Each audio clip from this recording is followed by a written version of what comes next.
Gwendoline Dubois, c'est une femme, c'est un personnage à facettes. Elle est multiple. Comme le Québec en a compté beaucoup de femmes et dont on n'a à peu près pas entendu parler. Alors je trouve ça intéressant de la mettre en scène, cette femme-là qui en représente finalement probablement des milliers d'autres. C'est l'histoire, c'est une femme, c'est une fille. Dans le premier tome, Mensonges d'enfance, on la voit qui arrive, là, qui naît, qui grandit.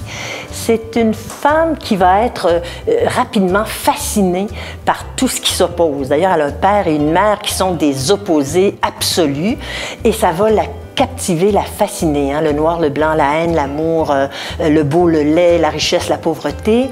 Et elle porte ça en elle. Elle va se développer en intégrant ces opposés là, dans sa personnalité. C'est la 7e enfant d'une Smala de 7, dont les 6 autres sont très grands déjà quand elle arrive, 6-7 ans en montant.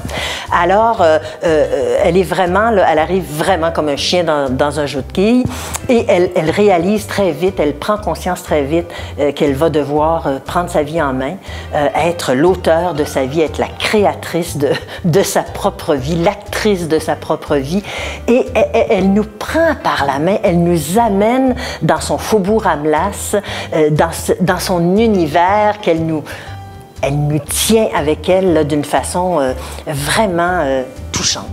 Gwendoline Dubois, bon, elle a des sœurs jumelles, par exemple, hein, qui sont des personnages importants. Aimée et Claire, qu'elle appelle Claire Obscure.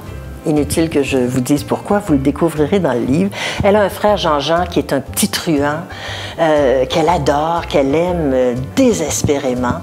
Les personnages autour d'elle sont formidablement imparfaits, tantôt noirs, mais sont aimables.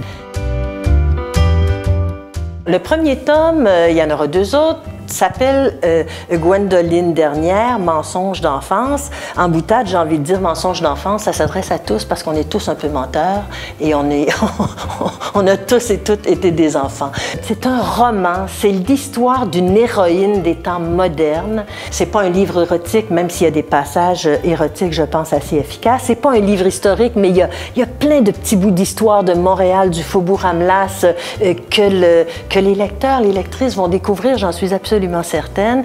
C'est pas un livre politique féministe, mais on traverse avec Gwendoline la grande noirceur, la révolution éducative, sexuelle, la révolution tranquille. Donc, il y a cet aspect-là aussi. Gwendoline Dubois est un personnage multiple, mais le livre, le roman, est aussi un roman à facettes multiples.